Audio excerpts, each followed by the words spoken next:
Hello everybody, this is vlog number 4 and this is your personal trainer's lab with another edition of how to work out properly and how to gain results while training in the gym and being natural at the same time.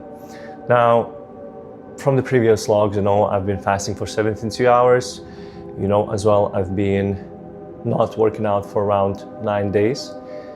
Due to traveling, due to many other things, wisdom tooth removal and stuff like that, and just being busy. Even though I am working out already for around 10 years plus when it comes to strength training and strength building protocols, maybe you wouldn't say right now because you would say the shape of this guy is not that good, but it's been actually very good for those stable 10 years, and now it's not worse. I'm just maybe a little bit flatter, but I'm getting back at it. Basically, about today's video, the principles I'm doing when I'm working out are pretty much based on logic, and when it comes on building muscle or just making yourself stronger, I do believe it's also based with functionality. I mean, it's connected with functionality of your body. So if you're doing the proper stacking, if you're doing proper direction of the movement, you're moving the movement towards the right line of pull, the right responsible muscles will engage. Now, the joints that are covered with those muscles are also supposed to be in line and supposed to be stacked and supposed to be in centered position. That's where you get a nice synergy between the joints, nice engagement with the muscles. But at the same time, if you reach good full range of motion, which you're supposed to do in certain exercises, and you do right amount of acceleration with needed muscles and the right amount of sequence with needed muscles, you will engage more of that muscle and you will be healthier, your joints will be loosened up more, and you will have way better results.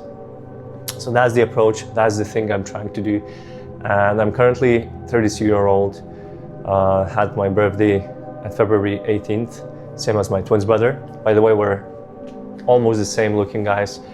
Besides that, he has a little mustache and beard, and I have my hair dyed. But besides that, we're in the same lane, we like the same lane. We're not stacked with each other and just doing the same thing, but we're different individuals, but we love this lifestyle. And the lifestyle is being happy in your life and finding balance and purpose in your life. I believe the healthiest person, the one that has balance, is healthiest, wealthiest, and he's in a good shape. Because the shape is a byproduct of your balanced lifestyle. The balanced lifestyle does not mean you have to have everything stacked beautifully, everything timed beautifully. I'm saying that you're using your energy right. You're using your energy properly. So that means you're not giving too much. Sometimes you might give more, meaning that you will rest more, but you're not doing things blindly for no reason. Everything has to have a reason. So yeah, today's workout was a upper body lifting workout. I've started with a slight warm-up, which is a mobility drills which I do to expand my rib cage, and you should already think which exercises can help you expand the rib cage. It's where you go into horizontal abduction exercises, when you go into the certain arm elevation, shoulder flexion exercises, and then you do proper breathing with those exercises without using intentional force or intentional engagement of the muscles. But after you get into the right positions, you try to breathe with those positions while engaging a little bit of compression, and that's called proprioception or proprioceptive neuromuscular fasciculation, or PNF. It's your ability of get the muscle in the stretched position and then enable that muscle to generate force, but without changing the length of that muscle. Well, you might change the length if you keep increasing range of motion. Then you adapt, you don't jump straight to the exercises, but you do something like that. It's all based on science, not like I'm a junkie science lifter or only just a guy who goes by the literature or the science. It's a science plus practical evidence. Practical evidence should not be something you say, I've tried it, I know how it works. No, you have to have good amount of arguments about it. And then when you go to the scientific literature, you see if it can back it up. What can also back it up if you try to analyze many things, which I try to do.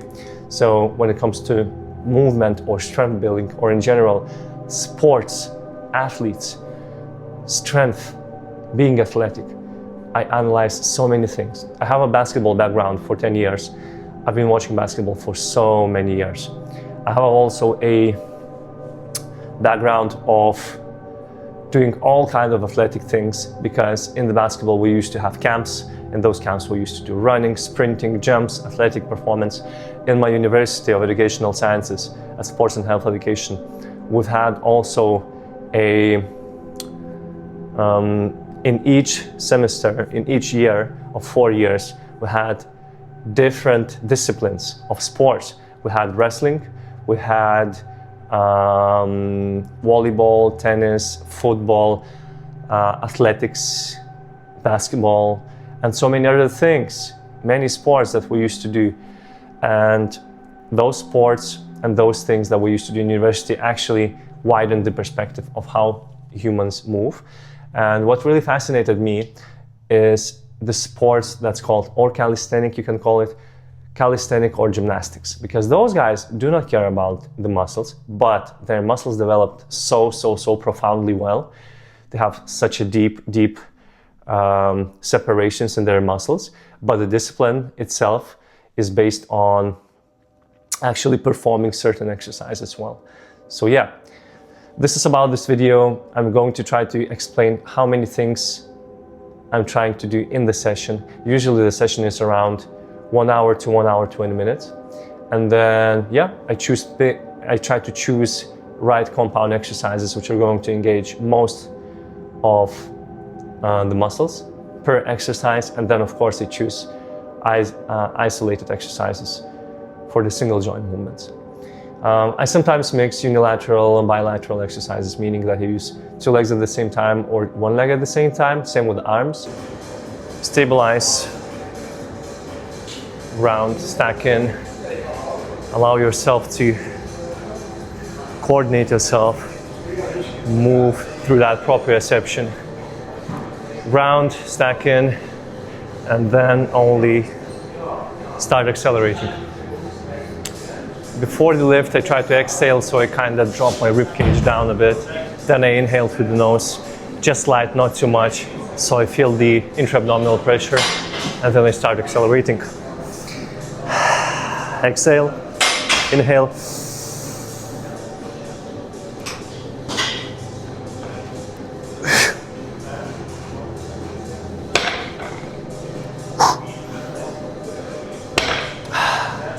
Feels nice, feels nice.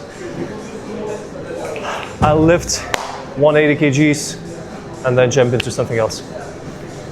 Or maybe just stop at this because it's been after a long break.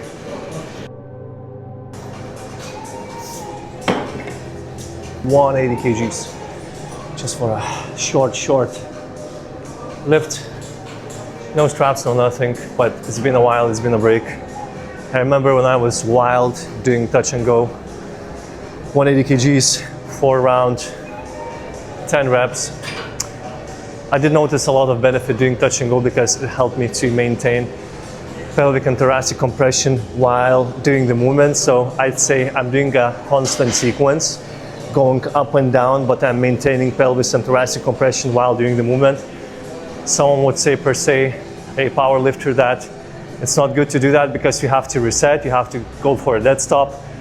But in my case, it actually helped me to maintain this nice stability, intra-abdominal pressure in my core, and lift weight without compensating through my back. It's a good choice to do. Now, I've also been doing a lot of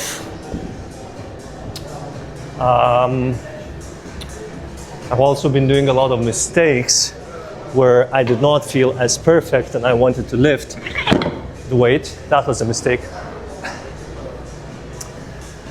But besides that, everything else is okay.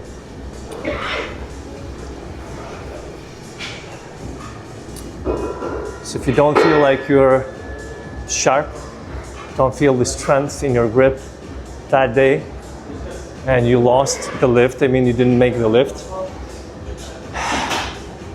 don't get hot-headed to try to lift the lift which you just didn't do while resting for just amount like 1 minute, 30 seconds or something like that. If you see that you cannot lift the weight, don't lift the weight. I'm feeling okay today. It's been a long time. I think I haven't worked out prior to the previous session, the light RP 5 leg day. I haven't worked out for around 9 days. It was a wisdom tooth removal, then fasting 72 hours and stuff like that, but slightly back on track, back on track. All right, let's get this lift.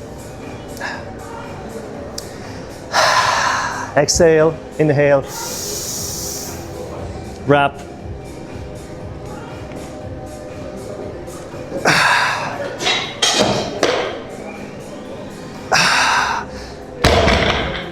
Lightweight 2 reps, just like that. No wrist straps, chilling. All right, so the first exercise was after the warm-up, dumbbell bench press. I think I warmed up with 22.5 kgs dumbbells, which is approximately 45, maybe 50 pounds dumbbells. And then I jumped after that into the working set for a 3 minutes rest.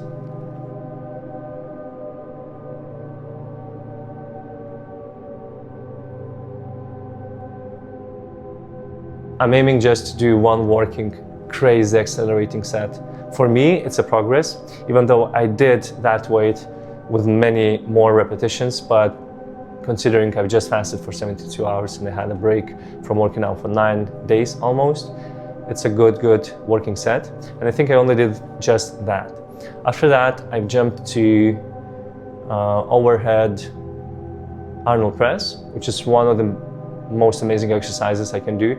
I used to do it more often before, but I kind of stopped. And then my friend, which we had a workout with, decided to do it with me again. And I kind of remembered the benefits of it. Now, since I understand way more cues about biomechanics and the proper stacking and the proper joint placement, I can really squeeze way more out of this exercise to get way more benefits. Just understand one thing: when you're doing the exercise like that, you should imagine that your shoulders are depressed and your scapula are protracted. In that position, this is where your front delt will take over a lot and your ribs will be stacked and core will be engaging, and you will not be overextending and not using the traps or anything around the collarbone, and you won't feel any discomfort.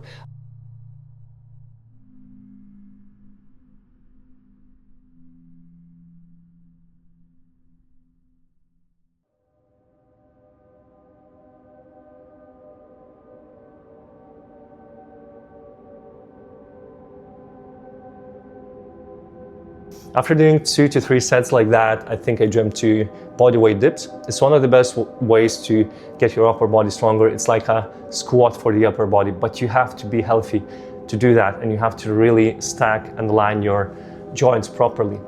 And here I'm just trying to drop my shoulders down. I slightly flare my elbows and I put my legs in front of me, so I have my lower ribs stacked with my pelvis, and that away, my hands are literally pressed against the handles and they're more heavy. And that way I'm just imagining as if I'm pulling myself down, where I feel that my chest and my arms become tighter, and then press into the handles as if I imagine I want to break them down.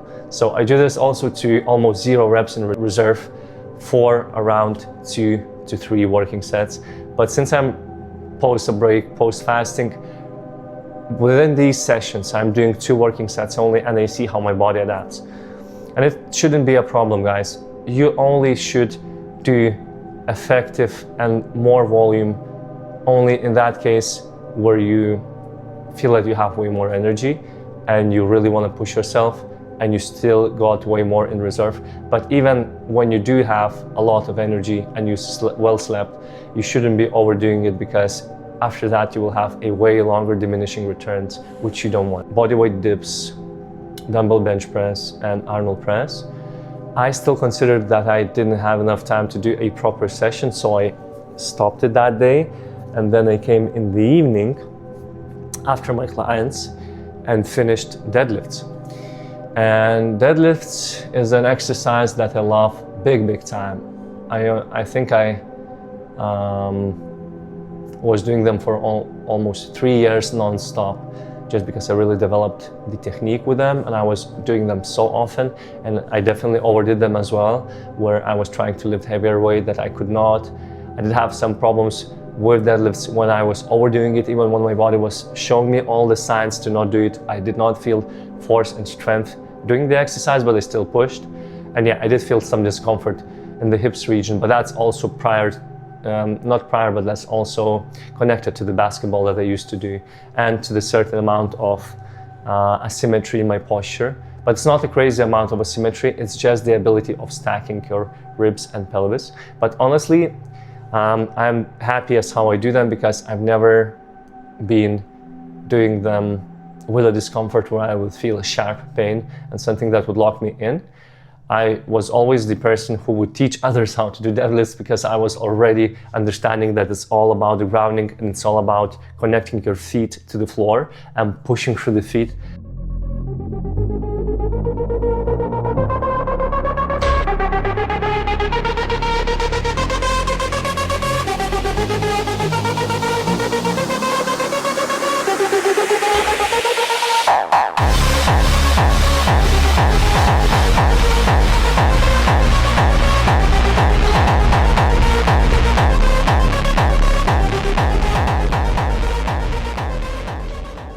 But not necessarily entire foot. It's a very slight shift of center of mass between the forefoot and the heel. And if normally the person should stand 60% on the heel and 40% on the forefoot, in this case, when it comes to deadlift, it's from the start goes to, I would say 55-60% to the forefoot, and then when you do a slight acceleration, it instantly shifts to 50-50 to 60% on the heel when you start extending the knee and then the hip, and you stack yourself at the top. And then when you stand, you're slightly on the heels, but once you go lower, you start bending the hips. I mean, you start hinging the hips and bending the knees. Then when you shift back to the forefoot. And I've had a lot of critique from powerlifters and all the experts telling me that you shouldn't be doing touch and go technique, but I'll be honest with you guys, touch and go technique teaches you to have pelvis and thoracic compression throughout the motion when you keep constantly doing the movement, but you don't lose that. So imagine someone puts the clock watch timer and you're doing the load shift. I mean, you're leaning forward and coming back, leaning forward and coming back, while maintaining the load, maintaining the stack for a right amount of time with a relatively heavy weight. That teaches you a right compression and right coordination. You just shouldn't overdo it. In that form, that technique, I developed so much acceleration and force and stability in my back that I was dunking in the basketball. Of course, I'm 6'5", but I was dunking barefoot easily after not touching the basketball, and both hands for a long break, not even playing basketball. So yeah, it helped me big time. The moral of this vlog is understand the principles, what you're doing when it comes to lifting, and not gonna teach everyone how to live life, but if you ask me, I'm quite happy in my life because I'm doing the things I am doing. I've spent quite amount of time analyzing, learning, and really being fascinated about this entire lifestyle. How to become more healthy and stronger, not to over-fanatize just hypertrophy and how to build muscle, which was the first 3-4, I would say maybe 5 years of my lifting career, going to the gym, but also the balance itself. And now all the longevity literature comes and podcasts with professors and well-researched evidence comes that strength training and lifting, working against the load, it's one of the best ways for joint problems in the future and your cardiovascular health as well, and the ability of your body to carry yourself with the right posture and having the right amount of metabolism and having anti-inflammatory factors. So it's one of the things you should consider if you really care about your health. So that's about it. This type of vlogs are probably going to be now somewhat of a series of a workout. I might introduce somewhat of a talking like that, where I explain things, but yeah, I've got many things to talk about, but this is the one I've spent so much time analyzing. So now I'll just pay my duties and I'll try to share that knowledge with you guys. Thank you for watching. Coach Slav goes out.